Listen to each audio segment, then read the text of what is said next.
Hello, hello. Welcome to today's webinar. This is very exciting. I'm delighted to see you and really excited for our webinar today. We are going to talk about leadership, leading yourself first. And our three themes, of course, are being calm, clear, and confident. Three things that are very close to my heart as a coach, as a professional. And I'm so glad you're here, and I'm excited to share this webinar with you today. For those of you who maybe are not familiar with me or with what I do, my name is Paula Price. I am a former practicing lawyer. I used to work as a litigator in big law for many years, and I have since transitioned to coaching lawyers. So I coach lawyers at all levels of call, at different types of organizations, whether it's big firms, solo practitioners, and everything in between. And so I'm really thrilled to have you here today and really excited for today's webinar. So you are absolutely welcome to participate via the chat, via the Q&A. I have both those dialog boxes open, and if you want to participate, I would absolutely love to hear from you. The way it is set up is all the questions will come to me anonymously, so nobody else will see the questions, so hopefully that gives you some freedom to ask whatever questions come to mind for you. And then, of course, there's also the chat. So you're welcome to engage through the chat. You're welcome to share with other participants. You're welcome to just share with me, whatever works best for you. Now, we are going to dive into today's topic. And the agenda today is we are going to focus on three things, really. We're going to focus on calm. And what I mean by that is that there are many opportunities in a day, whether it's at work, whether it's outside of work, where it's like we get hijacked, right? Something happens. And instead of feeling that sense of calm and poise and whatever it is that we're going for in the moment, it's like we get disrupted. And what I'm trying to do here is give you some really practical, actionable tools to bring yourself back to baseline. So when we talk about calm, I'll give you a little bit of an explanation in terms of what's happening physiologically and some practical tools so that you can manage when you find yourself in a situation where you feel like you're losing that sense, right? You're not coming across in the way that you want. The second thing we're going to talk about is clarity. And this is something that comes up often in coaching conversations, as you can imagine, right? It keeps a lot of people stuck, right? Often you might hear people saying, I just feel stuck. I don't know what to do next. It's not clear to me what's on the horizon. So I'll give you some suggestions, some practical ways of gaining clarity when you feel like you're at a stuck point. And then finally, we'll talk about confidence. And this is one of those areas where I think it's so important for all of us to have ways to channel confidence, to build confidence, because confidence is sometimes what keeps us from taking the steps that we could be taking, right? To go after those big dreams, to pursue those big goals. And yet when we start down that path, we start to feel like, ooh, I don't know if I can do it. The self-doubt creeps in, the imposter syndrome kicks in. And so what I want is to help you have tools, have a framework so that you're not stopping yourself from playing big if that's what you want to do. So we'll have time for takeaways and questions if you have any. I will also be sharing a bit about some upcoming opportunities to work together. One is another webinar. One is a group coaching and mastermind program that I will be offering starting in July. And so I am excited to share that with you and really excited to have you here with me today. So I hope you all have your notebooks handy. You'll probably want something to write with. I will give you all a copy of the slides. So you'll see there are a number of questions on some of the slides or steps. You'll have all of that. So you don't have to write it down step by step. Also, I will, excuse me, sorry, I'm just distracted. I didn't plug in my mic today. So I hope everybody can hear me. I'm guessing by the lack of chat that you can hear me, so that's good. But I'm used to having my proper mic, so hopefully the sound is clear. But distracted me for a minute there. But what I wanted to share with you is, yes, you will have a copy of the slides, and I'm going to be sending out the recording as well. So if there's anything in there that you wanted to come back to, you're welcome to do that. If you want to share it with anybody, of course, you're welcome to do that too. So, with that, I'm going to ask each of you to think about. I mean, I'm thrilled you're here, right? You're sharing your time with me. I know how valuable that is. I know how busy you are.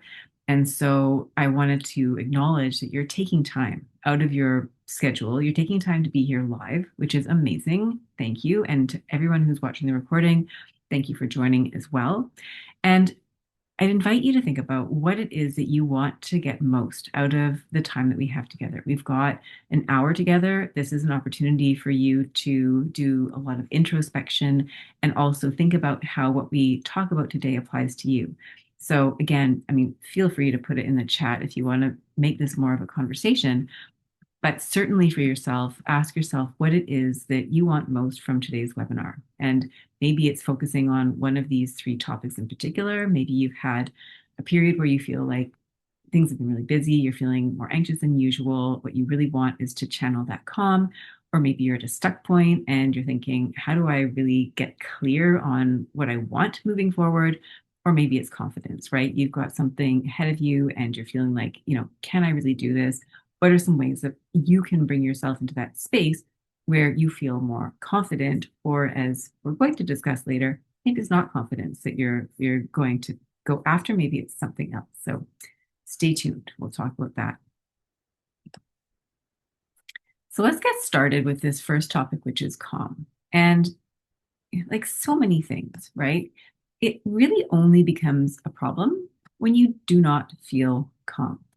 And what can happen, right? So you might think about situations where you feel calm and situations where you feel like you no longer feel calm.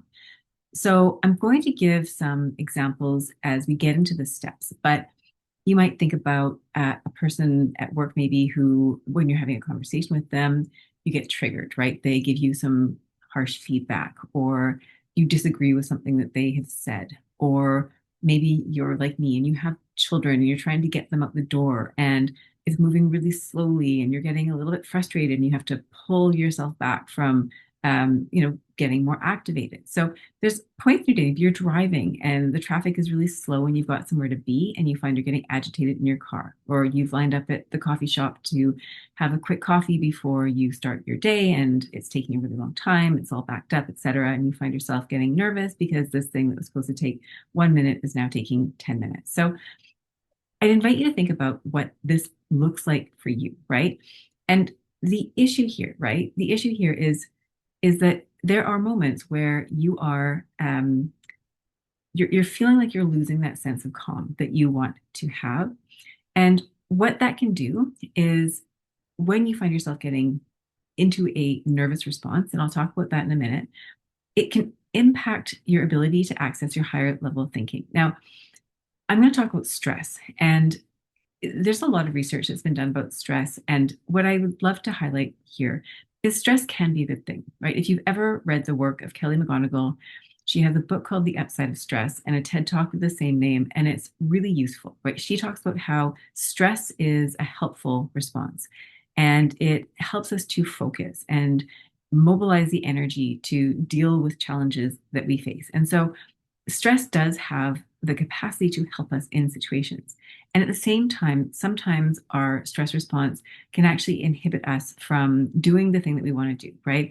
I'm sure we've all had that situation where it limits our access to higher level thinking and we end up saying something or doing something that we later regret. That's the kind of calm that I'm talking about here. Now, as a leader, you might also think about how your disposition impacts on your executive presence. And I love the word executive presence from the perspective of there not being one set way for you to present as an executive, as a professional, but that word, when you hear it, will evoke something for you as an individual. So I'd encourage you to think about what executive presence looks like for you.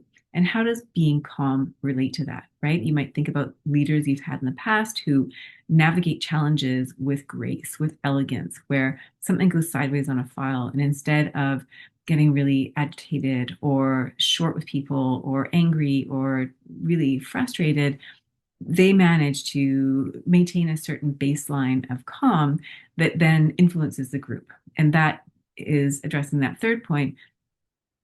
your disposition impacts others. And there's this lovely term, I only heard it recently, but it's something that I think we can all relate to as having experienced it, is this idea of emotional contagion.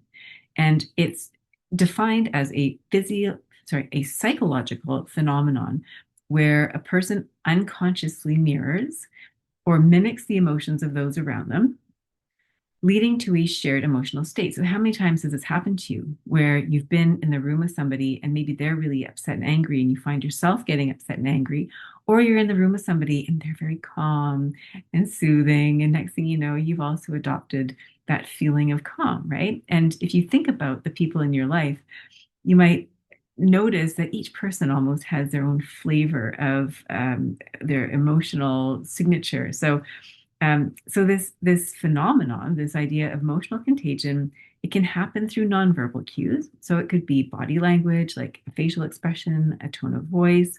It could be their posture. It can happen through interactions and behaviors.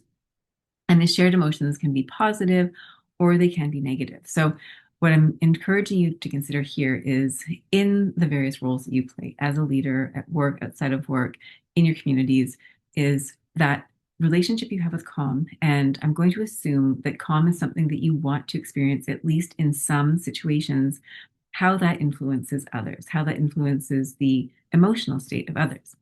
So, what do we do, right? What if you find yourself in a situation where you're not feeling calm and you want to be calm? So, I've got a few steps here and I'm going to explain these to you. And what I'm hoping is that you're able to identify with each of these steps and think about how you would be able to apply them in your own life, in situations that you find yourself in at work and outside of work. And I find these strategies to be helpful in all aspects of my life. And they're ones that I have tried myself. They are methods that I find help me go from that state of feeling activated and agitated to much more calm and able to make better decisions. So, first of all, if you are seeking to cultivate a sense of calm, it starts with a choice, right? I think by being here, by choosing to be here, by paying attention to what I'm sharing with you today, already you're taking that first step, right? You're already showing, you know what, this is something that is important to me. This is something that I want to cultivate. It's part of how I see myself as a leader, creating that sense of calm, whether it's leading at home, whether it's leading at work. And so you're making that choice. It's a conscious decision. Now, the next thing, and this is where it gets really personal and really effective, is to know your triggers. Each of us is going to have different things that will, let's say, interrupt or hijack our sense of calm. And I'm going to go through a number of those. So we're going to start with external triggers. And I appreciate that trigger might have a specific sort of term. It might be a term of art. And I'm really using it loosely here. This is something that would activate you, bother you, um, cause you to fall out of that state of calm and maybe have a stress response or an angry or frustration or something like that. So what are your triggers? And these can be external triggers. Some of the triggers that I could identify in my life would be deadlines. I know when I have a deadline that already I'm going to be less calm, at least in my mind. I'm thinking about that deadline and am I going to meet that deadline? Is the product going to be good enough? So that might be something that starts to get you feeling a little bit stressed or less calm. Maybe it's upsetting people, right? If you know that you have said something to upset somebody or that you're going to say something to someone that might upset them, that might be something that causes you to lose your sense of calm. It could be conflict, your direct conflict. It could be that other people are in conflict. It could be that you need to do something you find really stressful. Maybe you need to speak publicly, and that's something that you find uncomfortable. Maybe you just had a really difficult conversation with a health practitioner. They've given you some really bad news and you're feeling activated. It could be an email, right? I'm sure I've had people in my life where I see the email in the inbox and it triggers a stress response. I'm so conditioned to that person having something to say that bothers me that that alone can trigger that response. Being in traffic, I mentioned that before. If you're stuck in traffic, it's moving slowly, you're supposed to be at a meeting in 5 minutes and you're realizing that you're going to be late, that might cause you to feel stress. Um, It might be at home, right? If you've got young kids at home or anybody really who you're trying to get them out the door and maybe you're running to an appointment, you're taking your kids to school and you're trying to get out the door and they don't have their socks or they decide that now's a really good time to throw a tantrum or whatever it happens to be. So there are all these situations that are triggers that are external to you that can create this stress response, right? And I've given a few examples. You'll have examples of your own, and some examples are relatively mild, right? Like, being late for, I don't know, a hair appointment is a lot different than being late for court, right? But they're both stressful. Um, and then there are internal triggers, right? And the reason I'm spending time on this is because when you know what activates you, when you can anticipate that something is going to create a stress response in you, then you can be proactive about it, right? You'll be able to handle it better.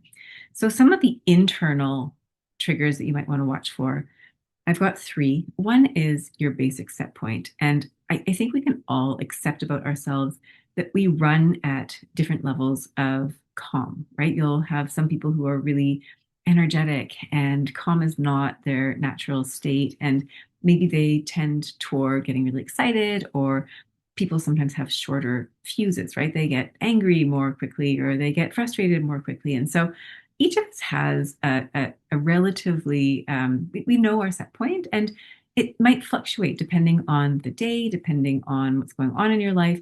So just know and notice that you've got a set point that you're starting with that is sort of your level of calm or not being calm.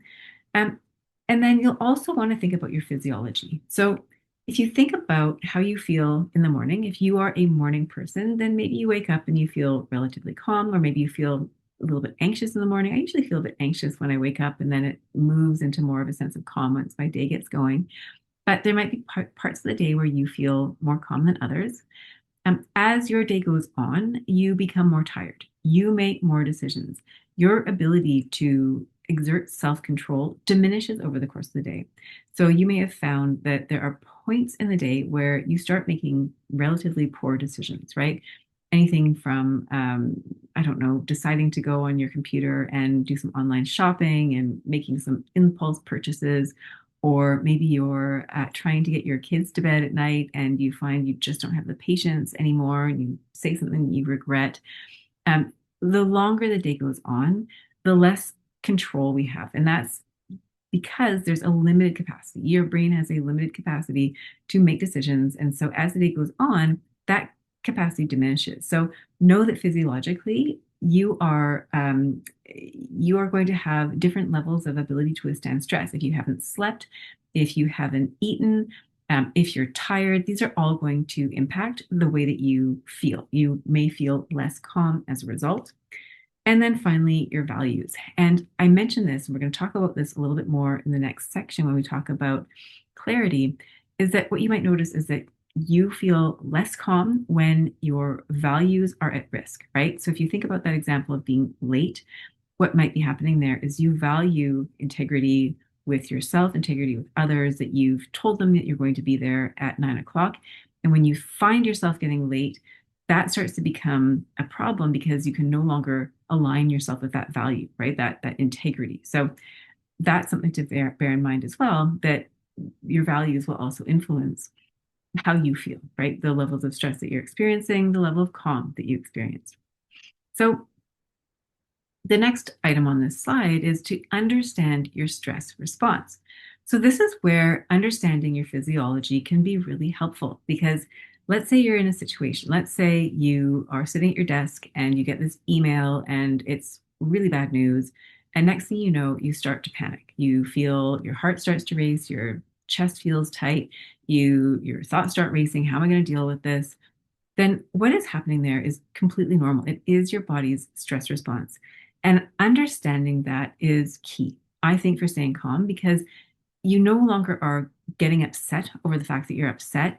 You can see how what your body is doing is really responding to what it perceives as a threat. And this is a very healthy response. It is hardwired in your DNA for survival. And the issue that we struggle with in this era is that that same instinct that was there to spot the bear and run away from the bear and keep yourself safe is the same instinct that is identifying the email, perceiving the threat, and giving you that instinct to do something, right? That stress response. And I don't know about you, but when I feel that sense of stress, it's like an impulse to move, right? I feel it in my body. That is the stress response. And you may have heard it described as the sympathetic nervous system, right? That is the fight, freeze, flight, fawn. There are different categories. So that's your body's way of responding to the threat. And then there's the parasympathetic response, which is that rest and digest. That's when you are relaxed. And so what happens is when you move from that relaxed state into the stress response, different parts of your brain get activated. So it's the amygdala, or the lower part of your brain, the more the dinosaur part, the older part of your brain gets activated when you're triggered, when this stress response is activated. And it's really focused on the short term. It's focused on getting you out of danger. And the more evolved, the newer part of the brain, the prefrontal cortex, the part of your brain that is responsible for your executive functioning skills, for making decisions, for thinking into the future, that part of the brain is suppressed to allow for the other part of your brain to rescue you from the danger. So when you are activated, right, and you might have had this in maybe a performance review experience, right, where you start to get critical feedback, or maybe you've delivered a product to a client and they're giving critical feedback, or again, you're in traffic and you start to get activated. This is what is happening, right? Your body has perceived a threat. It is getting activated. And so what you want to be aware of here is that when you're in that state, you may not be thinking, you've heard it before, you may not be thinking clearly, right? You might not make decisions from that place that are the decisions that you want in the long run. Now, before we move on to the next step, which of course is to pause and figure out how to get yourself back to baseline, I think it's also really important to notice and to know that that stress response is limited in time. And there's a lot of research about time, about stress and time and prolonged stress and chronic stress. And I'm not talking about that here today. What I'm really focused on is that situational stress where something triggers you and you want to stay calm, you want to stay grounded.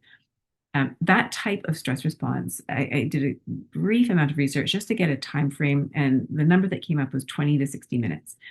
The point that I want to make here is that the stress response that you're feeling is limited in time, right? This is not a forever response. And if you remind yourself of that, it might be helpful when you're in the moment to then navigate steps forward. So if you've got kids and you've dealt with tantrums, I remember hearing that a temper tantrum will usually only last, I can't remember the exact number anymore, but it was relatively low. So you can tell yourself that it's kind of like, I mean, is it a grown up tantrum? I don't know, but it's something that will pass. And so the goal is to allow that time to pass so that when you do get into the point where you start to take action, you're doing it from a place of calm and not doing it from that place of reactivity. So, what you want to do then, if you can. Now, I appreciate that if you're in court and a judge is asking you questions and you're getting peppered with questions, you may have to respond in the moment. And in that case, do the absolute best that you can. But if you have the luxury of any period of time, then I would encourage you to do what you can to build in a pause, right? Even if it's a conversational pause. You might think of your kids driving you crazy in the morning. You're trying to get out the door, and you can catch yourself about to say something that you might regret, and you pause. You give yourself a beat, and then you talk. It can be that short, but it could also be a bit longer if you've got time, right? That email that came in, maybe the pause is longer. Maybe you don't need to respond within 5 minutes. Maybe you can give yourself that day. So you want to pause. Now, what do you want to do in a pause in order to settle yourself? I'll give you a couple of different categories to help you with this. And one is to calm yourself in your body. And I'm sure you've heard it before, so I'm not telling you anything new, but breathe, right? Taking in a deep breath. You can Google all sorts of breath exercises that are very easy, simple, doable. There's a wonderful grounding exercise you can do. It's the 5, 4, 3, 2, 1 exercise where you look at 5 things that you can see. You listen for 4 things that you can hear. or maybe it's touch. Anyways, there's hear and then there's touch, three things that you can touch, two things that you can smell, one thing that you can taste. So that allows you to reconnect with your senses. Again, if you have time for that, you may not have time. And then finally, if you've got the time to get outside and go for a walk, I highly encourage you to do that to calm yourself down. I recently learned that walking, I mean, I've done it for years and I love it. I always feel better after getting outside and going for a walk. I recently learned that there is something about your vision, seeing things move past you as you're walking, that has the effect of calming the amygdala. So that was that older part of your brain. So there's actual physiology that helps to calm you when you go for a walk. So if you can build in a walk around the block, maybe it's a walk around the office, that will help to calm you. Um, in terms of also how to calm yourself, self-talk. You don't want to be telling yourself to panic, right? You don't want to be telling yourself this is the worst thing that could ever happen. I'm going to get fired. The client hates me. My kids are crazy. Whatever it is, you do not want to be feeding the beast. You do want to be feeding the stress. You want actually to say words to yourself that will generate that feeling of calm. So, what could that look like? It might be I'm choosing to stay calm. You might be telling yourself, this is my body's way of telling me that something has happened and it's okay. I'm going to get through this. If you're receiving critical feedback, you might tell yourself, I don't need to address all of this right now. I'm just going to listen for information and I'll process it later. You might think to yourself, I'm not going to react in the moment. I'll get to the respond versus react in a moment. Um, I'm choosing to stay calm. So, whatever words will help you channel calm in the moment, highly encourage you to think about what that would be for you. And that's going to bring you down back to baseline for you to respond. And the thing I'd encourage you to think about here when you finally do respond is kind of going back to that initial you as leader, you as somebody who may be surrounded by others, that emotional contagion. What is the energy that you want to emit? What is the executive presence that you want to evoke in this situation? So you might be thinking about, instead of reacting, you want to respond, right? And it might be helpful for you to think about reacting as looking one way, right? When I think of reacting, I think of it's in the moment, it's a reflex, it's not always thought through. It's appropriate in certain situations, right? If you're rescuing a child from a burning building, you want a reaction. If you're responding to an upsetting email, you probably want to respond. So, what does reaction look like? What does responding look like, right? Responding might be more of, okay, I'm taking my time, I'm answering in a measured way, I'm thinking about the big picture and what I want long term. And from that place, you want to respond. So, a couple of things that you might think about here is how are you how are you demonstrating calm? How are you responding in terms of your body language, right? We looked at that emotional contagion. The nonverbal cues matter. So, are you holding yourself in a way that positions yourself as being calm, or are you kind of moving around in frenetic energy?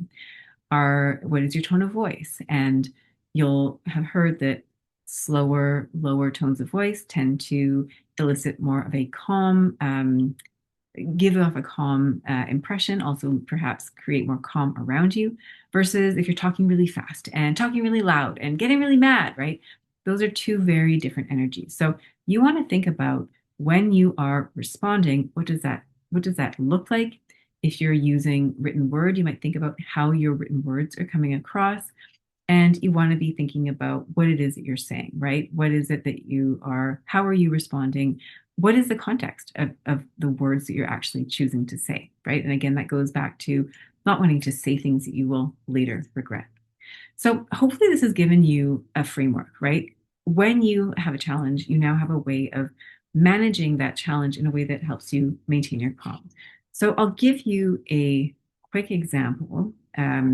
The one that I thought was, okay, let's say you get that email from somebody who's upset with you, whether it's a colleague, a client, it could be opposing counsel. So you have that trigger, right? Ooh, like maybe you haven't slept, maybe you're tired, maybe you're hungry, it's right before lunch, maybe you're working on a really stressful case, you're going to be in court the next day. All the things are piling up, and then you get this awful email. So you're triggered, and your immediate thing is that you start to panic, your chest feels tight, this is where understanding your stress response. Okay, this is normal. It's my body's way of saying it detects a threat. Nothing is going to happen here. I don't need to worry about it for now. Then you want to pause, right? Maybe you read the email and then you give yourself time to walk around the block.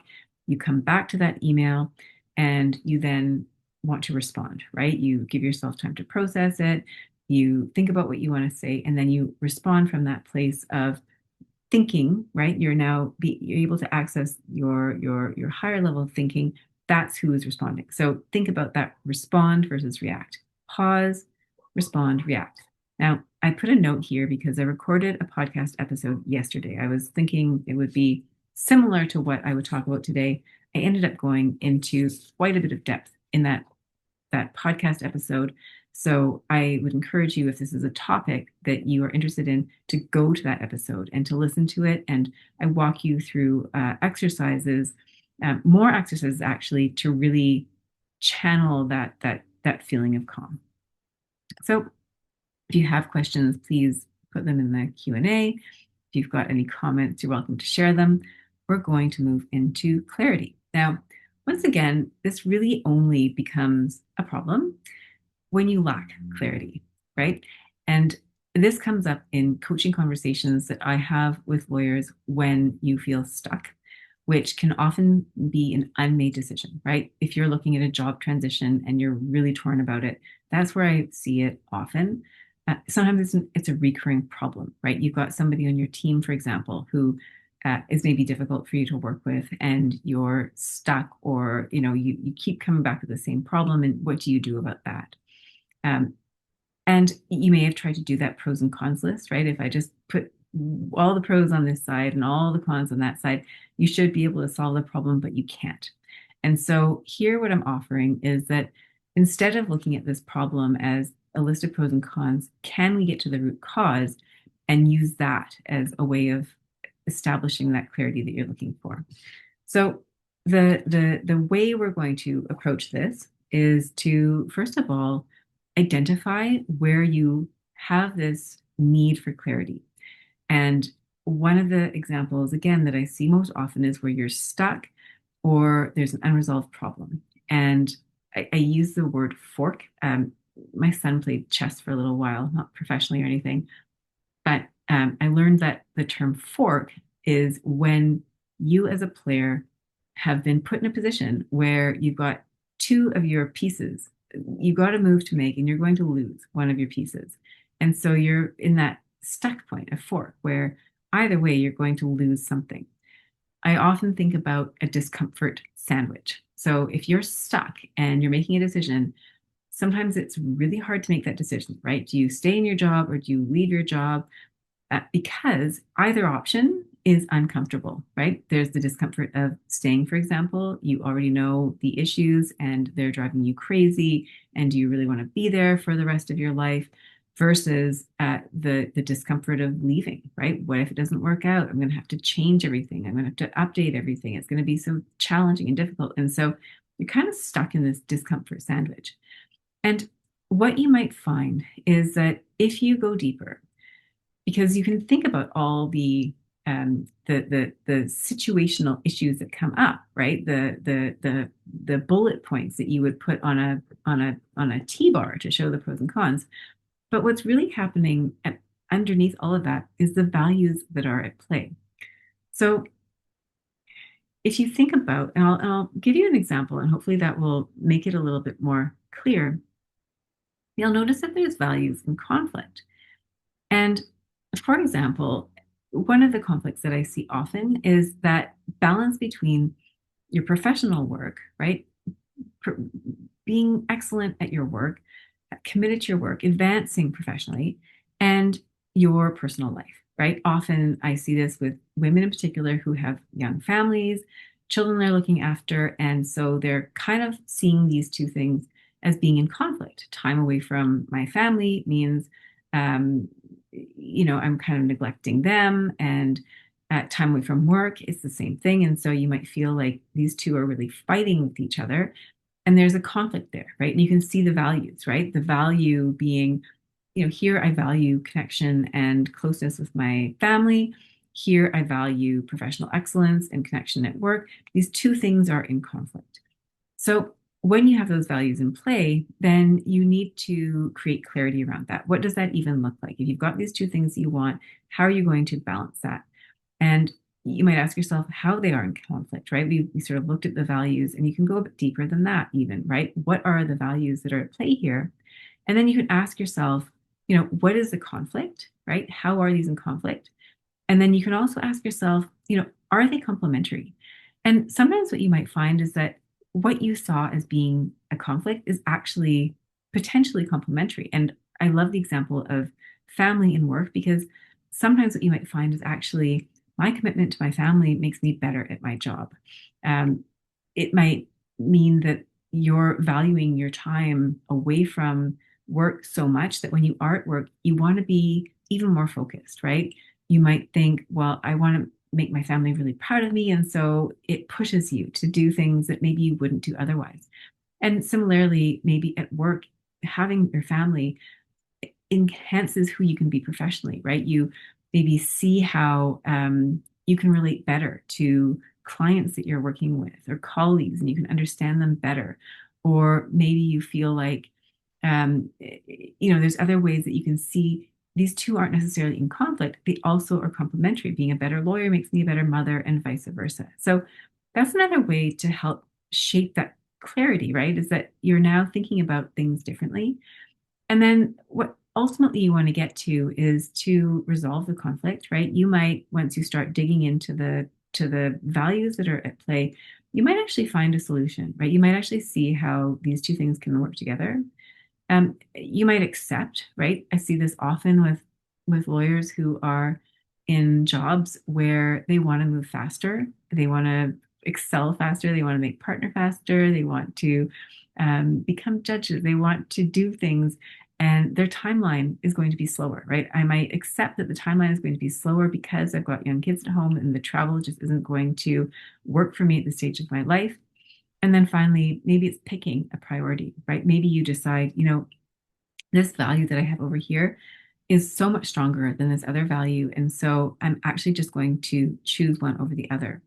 Now, an example that I can share, which isn't really a work example, but it's a very clear one, is you will have gathered from the first part, I don't like being late for things. And this used to create a lot of conflict with my kids because I would want to be on time for school or some event, and we would not be operating at a pace that would allow for that.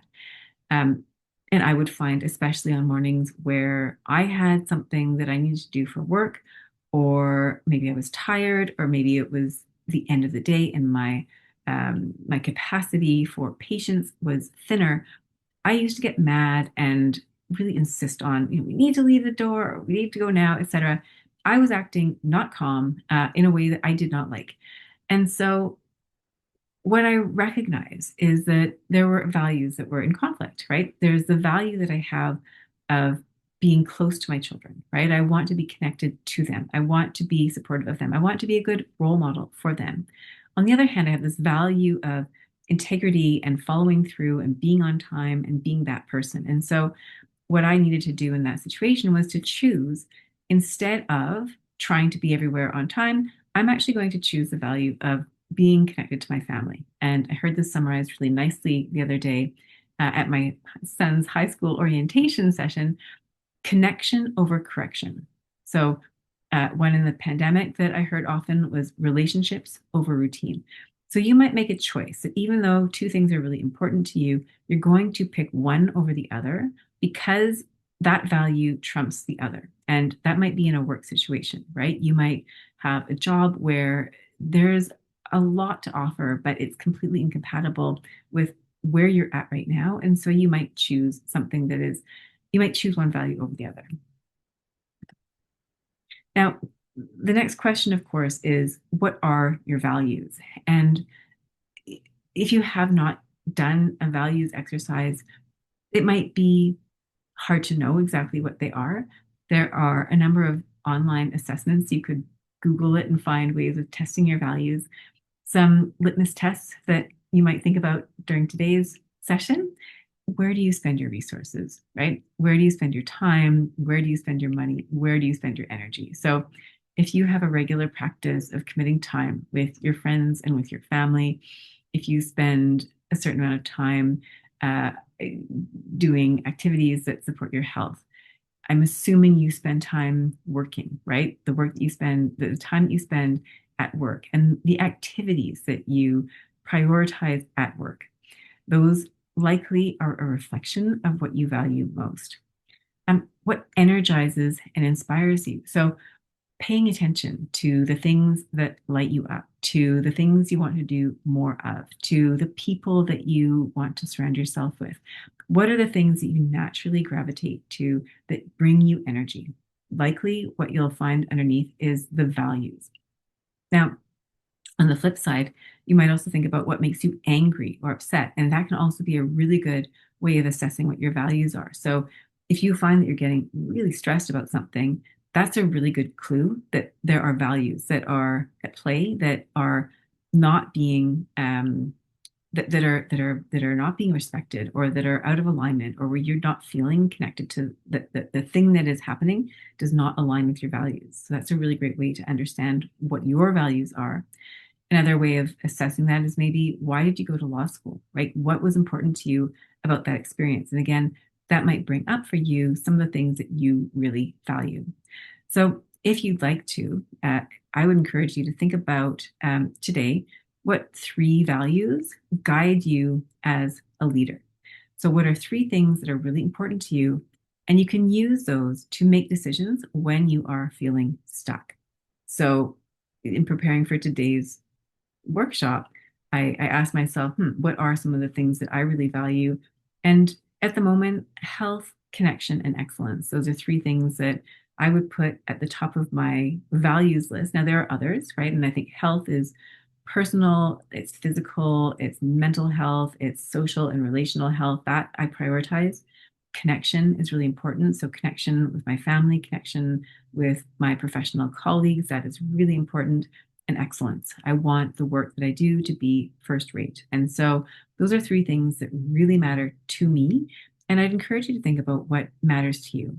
And your values may change, or the way that your values are reflected might change depending on your stage of life. So if you're just starting out and you've got student debt, you might value the financial reward that you receive as a starting out practitioner. You might have debts to pay, and in your later years, chances are you'll have other other expenses, but maybe that becomes less important, and what becomes more important is time spent with your family. So that's an example of how values might shift. You might also notice that your values become clearer to you at different stages of your life. Things that you once found fulfilling may no longer fulfill you. And that's totally normal. So I recommend checking in on your values because it's likely that they're going to shift over time. Okay. So that brings us to the third stage of our webinar today, which is channeling confidence. Again, this is really only a problem when you feel like you are lacking confidence. And this will come up. I've seen this happen with so many lawyers that I've worked with, where the lack of confidence comes up when you stretch yourself. And that is a good thing. And I think as a junior lawyer, sometimes we think that, or you can think that, oh, I'm a junior lawyer, I haven't done this before. Once I reach a certain stage, then I will feel confident. And what I can share with you, having worked with practitioners at all stages, is that as long as you keep challenging yourself and as long as you're pushing yourself outside of your comfort zone, chances are you're going to struggle with confidence here and there, right? Maybe you develop a lot more confidence in a lot more areas of your life and practice, but there will still be areas where that confidence comes into play. And the reason that we want to develop confidence, of course, is so that we can continue to grow. So, how do you build your confidence? Number one is I would encourage you to think about the discomfort, right? That you might feel from staying stagnant and the discomfort of growth.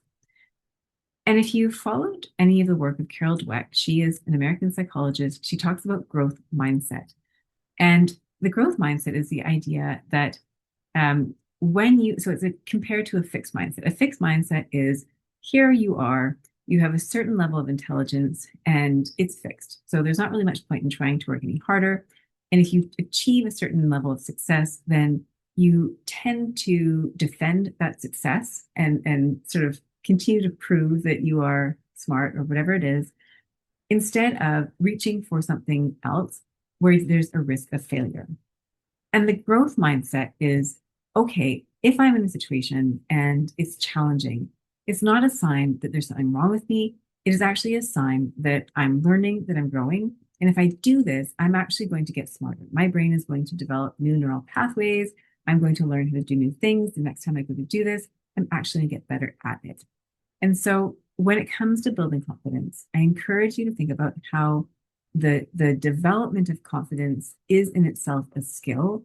It is going to require that you put yourself in situations where you have that discomfort of growth, right? Those growing pains. So, what are some suggestions in terms of building confidence? The first thing I'd encourage you to do is to drop any unrealistic views about what confidence should look like. And, I think it's better now. I think that we have more models of confidence that surround us um, than maybe we did typically in the past, right? I think and to kind of use the example of law being a traditionally male profession, uh, male white profession, we have this idea, right? We have this vision of that being the typical lawyer, and maybe uh, when it comes to confidence, we imagine that a good lawyer probably speaks really loud and always bangs his fist on the table or something like that. Like we might have this vision of confidence that looks a certain way. Now, it doesn't have to be a man, it doesn't have to be someone who's banging their fist on the table. That's one vision of it. And confidence might actually look very different. And if you start to think about people in your professional life, people outside of work who have confidence, you'll be able to identify that there are different flavors of confidence, right? And some might be more of that quiet, understated confidence. It might be a more robust and assertive confidence. It might just look different depending on the person. And so when it comes to you and thinking about what confidence looks like for you, again, going back to that notion of executive presence, if you see yourself as confident, what does that look like? And it's going to be different for everybody. So let's not look at what other people's versions of confidence is. And instead, let's think about what confidence looks like for you. Now, confidence itself might feel like too high of a bar. If you are going to court for the first time, you may not be able to channel confidence because it's something that you have never done before. You don't know where the courtroom is, you don't know where you're supposed to stand, you're learning all these things for the very first time. There's people watching you, your clients' desires, they're the thing that you're trying to do for them. There's a risk you won't get what you're seeking. And so there's all these different factors that come into play. And so it can be really hard to say, I'm going to walk in there feeling confident. So what you might do instead is to think about what feels more achievable. And this is where it can be really helpful to think about what else you could channel. So commitment is one that I think is really helpful, right? You might think of grounded. Okay, maybe I can't feel confident, but I can feel grounded. I can feel courageous. So instead of aiming for that confidence, start a little bit smaller. And when you channel that energy, then you'll be able to take the steps necessary, right? If you're committed, okay, I'm committed. I'm going to do all the things that I need to do in order to prepare myself for that court hearing. And then finally, I encourage you to focus on service and not on yourself. This is really big. If you do any amount of speaking, this can be probably the most helpful tool that I am aware of to help you feel more confident. Because what it does is it takes the focus off you. So anytime you're doing something where you feel that uncertainty, that self-doubt, that imposter syndrome, look at the substance of what you're doing. Look at the service that you're providing. And that will help you channel your energy into contribution, into how this is benefiting others, into how this is being received by others. And by taking the focus away from you, you're no longer thinking about your own confidence. You're thinking about what it is that you are doing in service for other people. And this is something that can be really impactful, especially if it's something that involves uh, speaking or um, being in service of others. Now, an example of how you might then approach this, I speak lawyers with all sorts of different challenges, and one that has come up recently in a couple of different conversations is the is for junior lawyers in litigation who are at big firms and who are progressing and who want to progress, but who aren't getting the court experience that they want. And in some environments, it will be there, right? It will come to you and you'll do it and you'll learn. And for others, you might have to really put yourself forward. You might have to push a little bit harder. And in a conversation I had recently with a lawyer that I was speaking to about this, we were talking about how that would be something that she would need to be doing really proactively. And it's interesting because on the one hand, this is kind of where that long-term thinking versus short-term thinking comes in, is that in the short run, it might seem daunting, right? Ooh, I'm going to be the person who's doing this. It's challenging. I don't know if I can do it, etc. And yet, the more you put yourself in that position, the more you learn. And the reason I use this as an example is because it is something that I've seen quite a bit among young litigators, especially in larger firm contexts, is that without that court experience, it's really hard to feel confident as a litigator, especially as you start getting into your later years of practice. The more experience you have under your belt, the more confident you're going to feel. So you might think, well, I really shouldn't take on that project until I feel confident doing it. And what I'd encourage you to do is to think about, okay, I am going to do it. I'm not going to let a lack of confidence be the barrier between me and doing that thing. And if I cannot channel confidence yet, what is it that I can channel? And start there and build your way to confidence. So hopefully these different strategies have really helped you to think about how within your practice you can develop that sense of calm, right? When you're in a situation that feels where you notice that you're feeling stressed, a little bit anxious, you can channel that sense of calm. We've talked about clarity. So getting back to your values, what's most important to you, and using that as a guiding principle, using that for guiding principles in terms of your decision making moving forward. And then finally, we have talked about confidence. So using these strategies to build your confidence so that confidence isn't standing between you and choosing a path that allows you to grow. Now, with that, what I would love to do is well, if there's any questions, please do put them in the Q&A. I don't see any questions, so I'm assuming that there are none, but if you do have questions, please do share them. Um, and I'd love to share with you some opportunities to work together further. One of them is another webinar that will be a free webinar. I'm posting it on June 26th. And it's a reset. So this is one of my favorite times of year when it comes to resetting. This is a process that I am doing myself. It's the end of June, or not yet, but it will be the end of June, which marks the end of that first half of the year. And I think we all get very excited in January about the new year and all the things that are coming up. It's a fresh, clean slate, etc. And in June, it's a little bit trickier because we're heading into summer. A lot of us will be taking vacation over the summer. Things tend to slow down work-wise over the summer. Not always, but in a lot of cases. And then they heat up again in September and then typically go pretty hard until November. And then December, things taper down a little bit once again. So what I love to do is reflect on, okay, where are we? What have we done? What are the wins? Where are we not yet reaching our goals?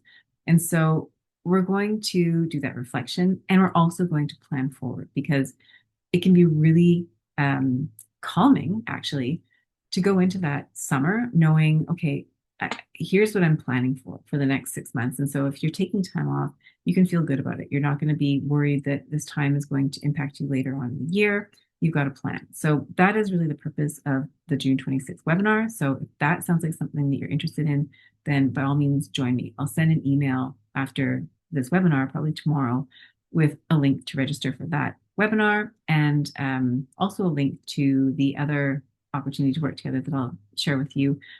now, which is a group coaching and mastermind program that I am going to be offering once again in July. So this is a program I've run for the past 2.5 years. It is it is something that I've wanted to do, what I wanted to do even before becoming a coach. It is a group where I will bring together up to 8 women lawyers. So far, I've had all women from Canada, but I would certainly be open to women joining from outside of Canada, and I think our group would be too. It tends to bring really incredible women into the group who are um, professionally excellent, right? Where there's a commitment to service and excellence and achievement and just very high caliber commitment to their work, and at the same time wanting to find a balance, right? Wanting to find ways to maybe balance out personal well-being, personal health, family, and so they're thriving on a professional front as well as on a personal front. And that makeup that we have of women who come from all different backgrounds, some are sole practitioners, some are big firm lawyers, some are associates who are moving into a more senior role, some are partners or new partners or more senior partners. Some have been in-house counsel, some are freshly in a new role or about to or thinking about transitioning into a new role.